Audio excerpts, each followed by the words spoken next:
Sa panahon ng mabilis na impormasyon at kaliwat kanang balita, kailangan mo ng isang channel na mapagkakatiwalaan, diretsyo at para sa bayan. Ito ang Balitang Pambansa, ang iyong bagong tahanan ng mainit na issue, tunay na impormasyon at mga balitang hindi mo dapat palampasin. Mula sa mga trending na kaganapan sa social media hanggang sa mga seryosong isyong pambansa. Bantay kami sa bawat sulok ng bansa para sa iyo. Hindi lang basta chismis, kundi validated news, mga impormasyon na may batayan at mga kwento ng tunay na buhay Pilipino.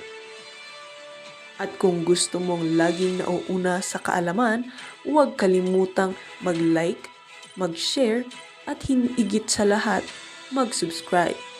Dahil sa Balitang Pambansa, balita mo, boses mo, bayan natin ito.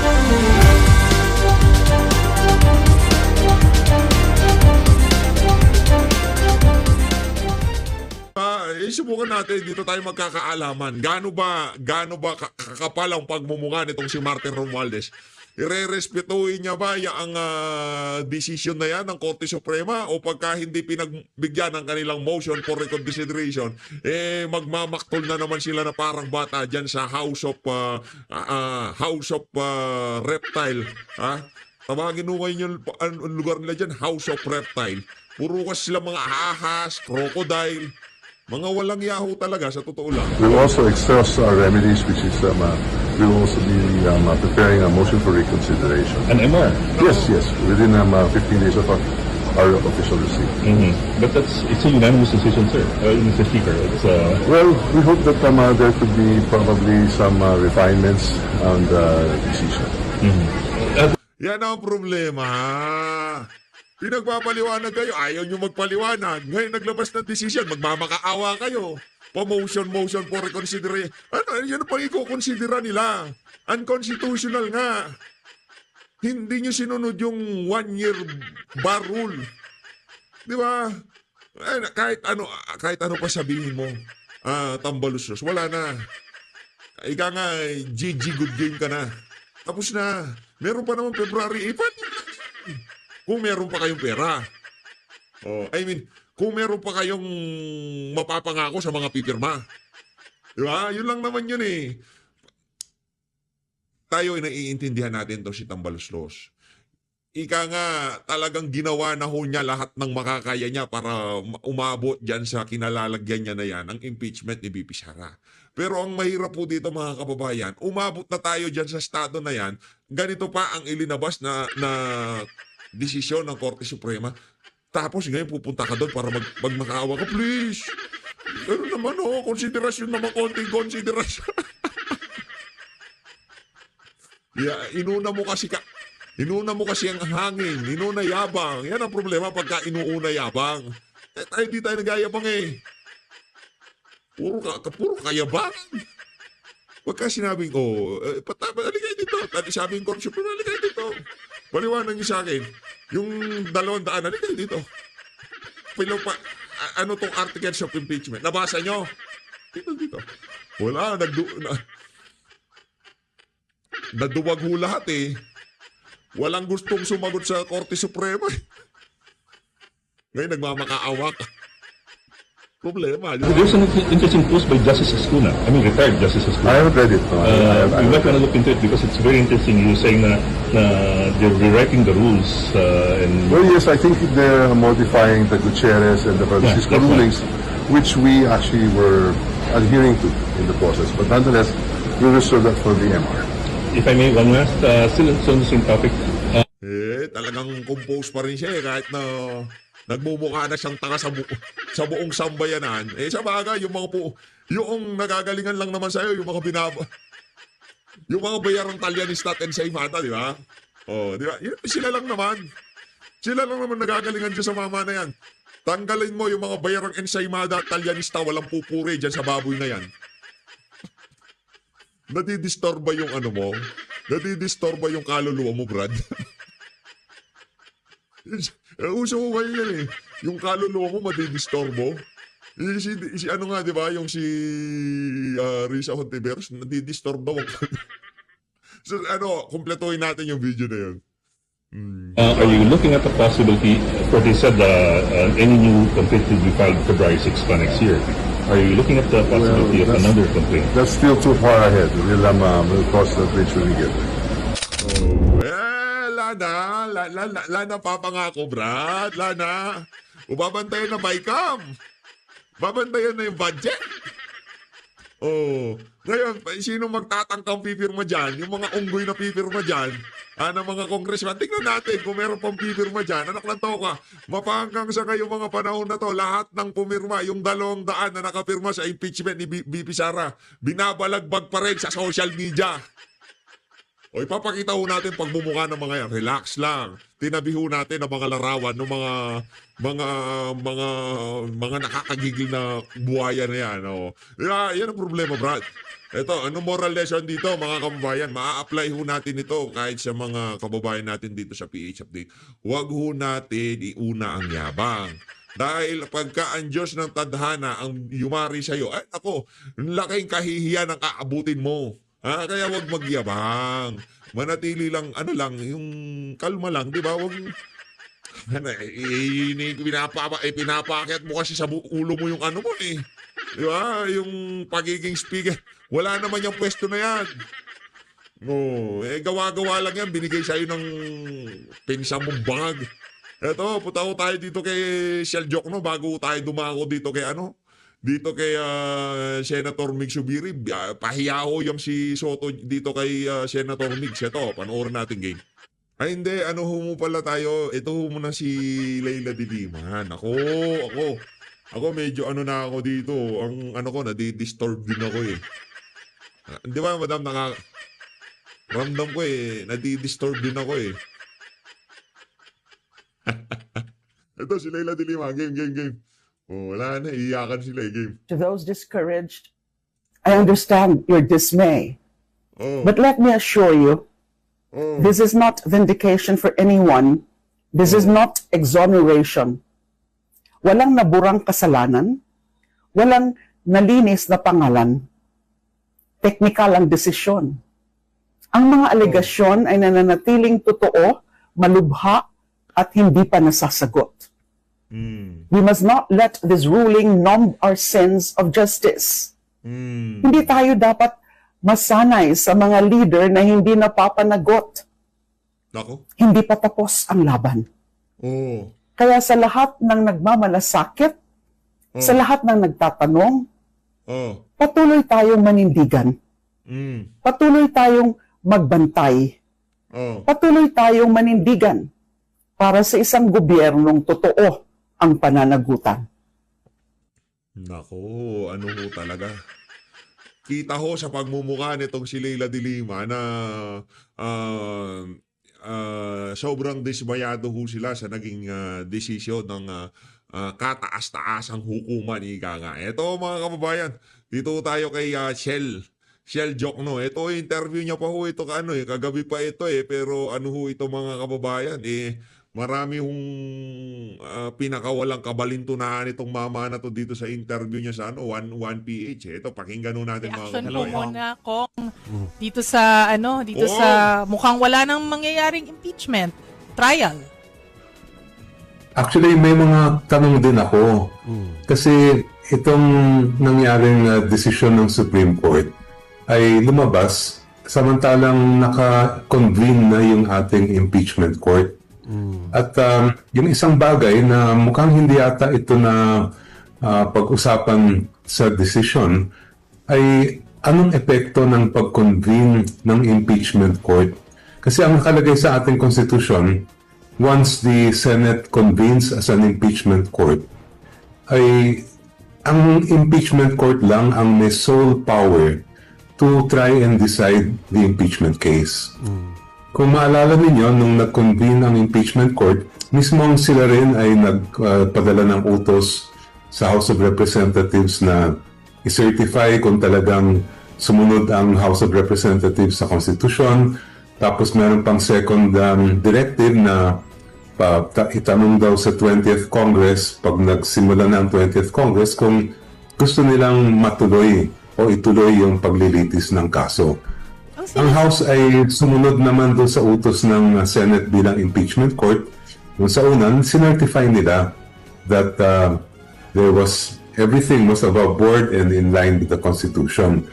Kaya kung hindi lumabas itong desisyon ng Teka, hindi para sa inyo ang magsabi na inline sa Constitution yung ginawa nyo dyan sa House of Representatives.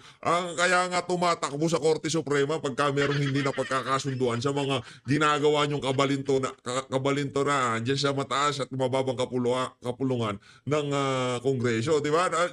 Yung kay sa Parmali, anong kinontem? Anong ginawa ng mga abogado? Tumakbo sa Korte Suprema. Labag yan sa karapatan ng aking kliyente. Ika nga nitong si Atty. Ferdy Topacio. Hindi para sa inyo magsabi na sinunod yung saligang batas. Merong naghain ng petisyon.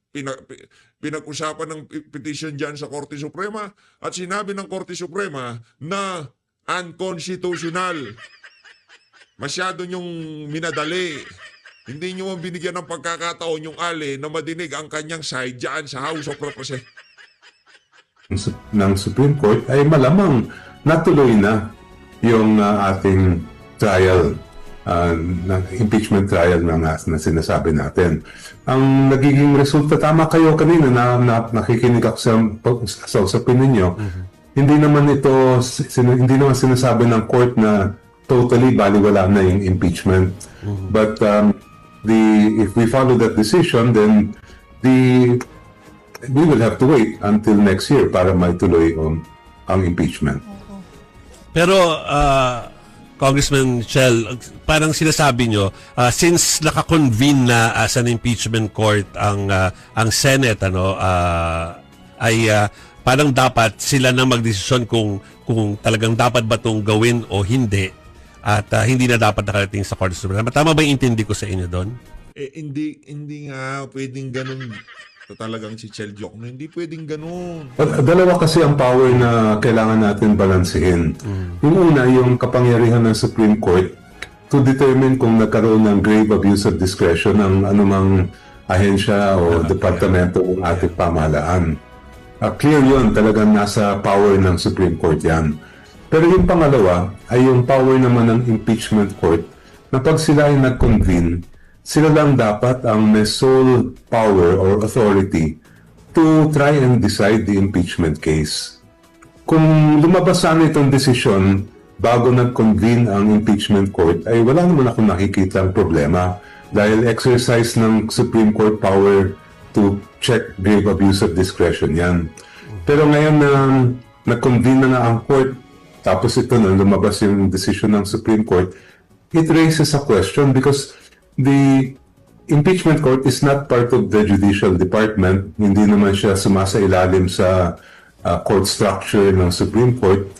Kaya ang tanong nga dyan ay, nung una pa lang, pwede bang iutos ng Supreme Court ang Senate bilang impeachment court na mag-submit ng mga information? At ngayon naman ang magiging issue, kasi narinig ko kanina sa ilang balita na may mga senador na nagsabi na hindi, itutuloy namin yung impeachment. So kung ganun ang mangyayari, baka magkaroon tayo ng constitutional crisis pagka ganyan. Buti pa itong si Chel Jokno kahit papaano nasa yung niya kahit na pinklawan-dilawan siya, yung mga punto de vista niya ay medyo tumatama ng konti. So let's just let's take it at face value muna itong decision ng Supreme Court. Pero sa paningin po ninyo ay nilabag ba ang one year ban or 1 year bar rule? Well, ito ay opinion ko. At by the way, hindi naman ako official pa na miyembro ng prosecution panel. So I have not been appointed. I cannot speak for the prosecution panel, nor can I speak for the House of Representatives. Pero doon sa pag-aaral ko ng mga desisyon ng Supreme Court natin, sa tingin ko, once na na-file na yung verified complaint na may pirma ng at least 1/3 ng members ng House, at nag-convene na ang impeachment court, any issues relating to what happened in the House are wala na yun, tapos na yun. Kasi tinanggap na ng Senate yung articles at nagsimula na nilang i-elitis ang kaso. Now, if you look at the previous decisions, halimbawa yung sabi na yung decision ng Francisco, ang sabi doon ay the one-year bar will start when complaints are filed and they are referred to the appropriate committee, which did not happen here. So, may issue talaga yon. At hindi ko naman sinasabing walang power ang Supreme Court na desisyonan yun. Yun lang. Nako. Ang question ay question. Naku, issue talaga yun. Ipaliwanag mo yan. Sergio, paliwanag mo yan kay Martin Romualdez. Maaga ka bukas sa opisina niya, ha? Paliwanag mo lang. Parang hindi niya naiintindihan yun eh. Yung mga congressman na dinatnan mo. Paliwanag mo sa kanila. Pakiusap. Sergio, para may pakinabang naman yung mga pagnat mo na yan, ha? Kaganyan yun, laging nakaganyan. Parang pagkatabi ko, medyo ilang ako dyan, baka mga gat eh, no? Laging nakaganyan. Ano problema? Si dati, hindi ko ang sabi niya. Laki ng ipin mo. Ay, no. Ito ng timing. Pwede pa ba nilang desisyonan yan na nag-convene na nga ang impeachment court at nasa uma-action na ang mismong court? Kasi naglabas na sila ng summons kay Vice President. Si Vice President ay nag-submit na ng answer. Ang sa amin, sa mga lawyers kasi, basta't may nag-submit na ng answer, ibig sabihin nun, the issues are joined at dapat ilitis na yung kaso. At yun din yung iniintay ng sambayan ng Pilipino.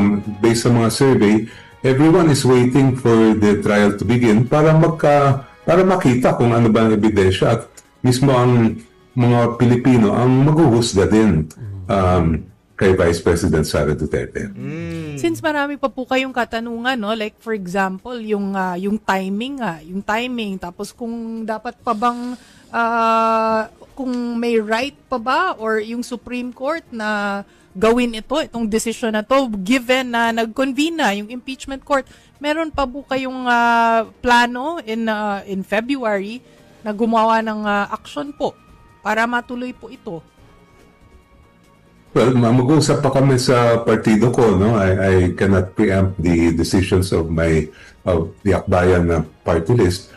But ito ang masasabi ko, matagal na namin hinahanap at matagal na namin panawagan ang pananagutan, lalong-lalo na sa mga matataas na opisyal ng ating pamahalaan. O yung flood control, di natin iimbestigahan. Si VP Sara lang, oy, Sergio Cono. Makinig ka, ha? Napakaraming anomalya ng institusyon na sinalihan mo. Flood control, ayuda at napakarami pang kabalbalan. Pati yung mismong impeachment ni VP Sara, napakaraming alingas-ngas ang naglalabasan. Toby Chanko, ano sabi niya? Diyan pa lang sa pagpirma, may problema na. Hindi natin iimbestigahan. Hindi natin iimbestigahan yung paraan ng pag-usad ng impeachment ni VP Sara dyan sa House of Representatives. Basta ano lang siya, basta accountability lang sa kanya lang. Yung salitang accountability applicable lang sa mga Duterte, ganon. Hindi applicable sa mga crocodile dyan sa House of Representatives. Hindi applicable doon sa mga nangako ng 150 million kung sino man ang pipirma sa impeachment ni VP Sara. Hindi base sa akin yun. Base yun sa mga naglabas ang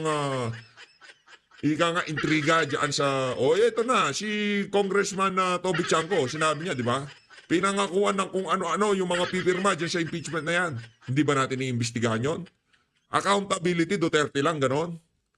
Walang accountability ang Marcos, Romualdez, walang ganon. Hindi uso sa inyo yon. Kaya wala kayong makukuhang respeto sa sambayan ng Pilipino. Sa bagay, yung pagkapanalo nyo na yan, gusto nilang ma-justify na relevant pa mga Dilawan at Pinklawan. Nanalo yung si Dilima, nanalo yung si Jokno. Kabalbalan. At yung mismong paraan na nakalagay sa ating saligang batas para magkaroon ng accountability ay through the process of impeachment. Kaya sana, if whatever happens now, ay dapat wala nang maging hadlang in the future to holding public officials accountable in an impeachment trial.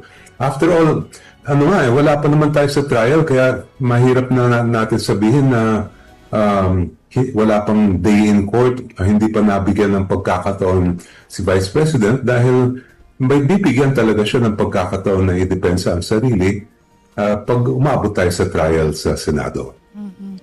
Sa inyo pong legal na pananaw po, no, tingin nyo po ba ay nagkulang talaga ang Kongreso o napaboran ba ng Supreme Court si VP Sara? Alam nyo, yung impeachment kasi ay isang legal and political exercise. At ito ay... Hindi legal pa. Nagago nyo na naman ang taong bayan eh. Kailanman hindi naging legal usapin yan. Politikalya ang impeachment na yan. Anong legal? Ilan yung mga abogadong tatay yung bilang mga hukom dyan sa trial na yan? Oh. 'Di ba? Ano ba ang ang premyo na makakapagpa-impeach kay VP Sara? Hindi na makakatakbo si Vice President Sara Duterte sa anumang pwesto sa pamahalaan. Yun ang nila. Perpetual disqualification ng kung sino mang mai-impeach dyan sa proseso na yan. Yun lang, accountability doon? Yun, yung in-impeach nila nung panahon ng amo mong si Noynoy. Si Chief Justice Renato Corona. Anong sabi ng Korte Suprema? Wala siyang kasalanan. Mga ebidensya, walang kwenta. Namatay na lang sa sama ng loob yung mama. Walang iya kayo. Paulit. Yung tinatawag Itong proseso na to, paulit-ulit lang ho mga kababayan. Walang katapusan, anak ng tao. nga, pati yung desisyon ng Supreme Court, sabi nila ito ay one of a kind o sui generis. Brad, alam mo anong one of a kind? Yung ngipin mo. Ang yaman-yaman mo na, magpabrace ka na, pahila mo lahat sa likod. So, palagyan mo ng alambre, Brad. Anak ng tao. Tigilan nyo ho yan. Kaya kayo binababoy sa social media eh. Kahit ano pa ang desisyon ng Korte Suprema, kung ano naging desisyon nila, yun ang tama. Halimbawa, sinabi ng Korte Suprema, dapat magtuloy ang impeachment na yan. Tama ang ginagawa nila. Sa tingin nyo ba, kukontra tayo dyan? Mapapabor o hindi pabor sa atin, Korte Suprema, magkukomento tayo ng kuunti, pero tatanggapin natin na malumanay sa ating mga kalooban. Iwanan na nga ho natin ito si Bugs Bunny. Ito talagang si Bugs Bunny. Oo. Ano ho ito matindi ho itong mama na to eh. Pero dito na lang ho tayo kay Senator Mig Zubiri. Ito ho babalagbagin niya ho dito sa video na to yung mga bida-bidang senador na talagang gumugusto pa sa impeachment na yan, di ba? Ito, game. Senator Migs, this is Raul Esperas. Hi, Raul. Kamusta na? Magandang tanghali po. Okay. So, unahin natin kasi kahapon maraming nagulantang dun sa ipinalabas na Supreme Court ruling. Ito'y 3 days before ng opening ng session sa Monday na kung saan inasahan niyo po ba, nagulat kayo doon sa ruling ng Korte Suprema na nagsasabi na unconstitutional yung impeachment case laban kay VP Sara dahil wala daw due process at lumabag ito sa 1-year rule ban, parang gano'n. Well, alam naman po natin marami nag-file na ipatigil ang impeachment na ito ni VP Inday Sara. Pero nagulat lang ako sa timing kasi 3 days before opening of session sa SONA. Pero hindi po ako nagulat sa desisyon nila dahil meron ang mga legal luminaries na nagsasabi nga labag ang ginawa po ng House of Representatives. Particular dito sa issue na ginamit nila po yung ika-4 na impeachment complaint. Hindi po ano pong nangyari doon sa unang 3 na final. Bilang mambabatas, alam naman natin meron pong 1-year ban after the first filing. So, very clear dito sa Supreme Court ruling na sasabi na labag po ito sa due process dahil yung unang 3 impeachment complaint pinadala po sa Committee on Justice pero hindi na po pinabigyan. Ang pinabigyan po at pinaboran ng House of Representatives itong pang-4. So, labag nga po ito sa proseso. Ngayon, labag sa proseso sabi ko nga, Sen, pagsabihan mo yung mga kasama mo. Yan si Soto, parang hindi natin malaman. Puro school bukol kasi yan, nung bakabataan niya, di ba? Yan tuloy nangyari sa kanya, di ba? sabihan mo si Soto, sabi mo, Brad, manahimik ka na muna.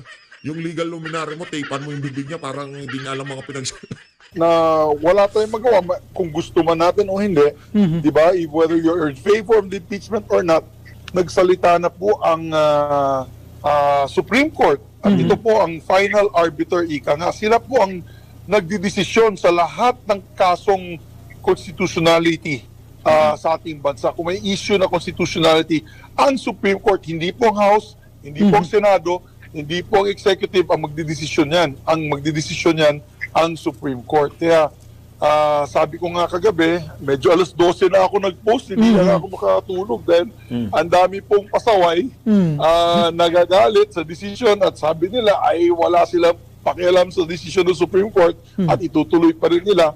I have to beg to disagree with due respect to my colleagues and certain sectors of society. Once the Supreme Court makes a decision, that is final unless it can be appealed, but I doubt very much na mag-overturn sila ng decision dahil and bank unanimous decision po ito eh. Walang kumontra, walang dissenting opinion. Mag-EMR, magmo-motion for reconsideration daw yung Diyos-Diyosan dyan sa House of Representatives. Maghahain daw sila ng MR. Talagang kitang-kita ho na di ba, palalabasin nila. Pribadong tao ang naghain ng impeachment complaint laban kay VP Sara. Ngayon, hindi na natin makita yung mga yung mga naghatid. Di ba, mag-i-endorse lang yung isang congressman. Ngayon, wala na ho sila. Puro congressman na talaga gumugusto.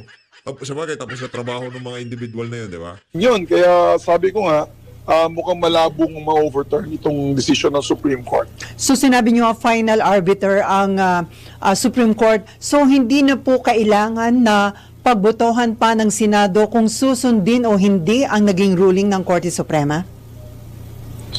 Alam mo, I will argue against the vote because anong gagawin natin? Lalabag tayo sa decision ng Supreme Court?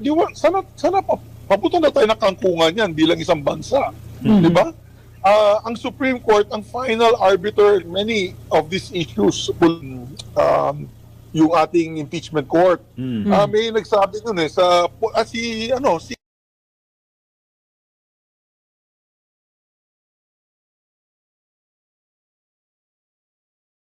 Tapos na kagad, yun lang. Parang nabitin naman ata tayo. Teka, hanapin ko yung buong video. Teka lang.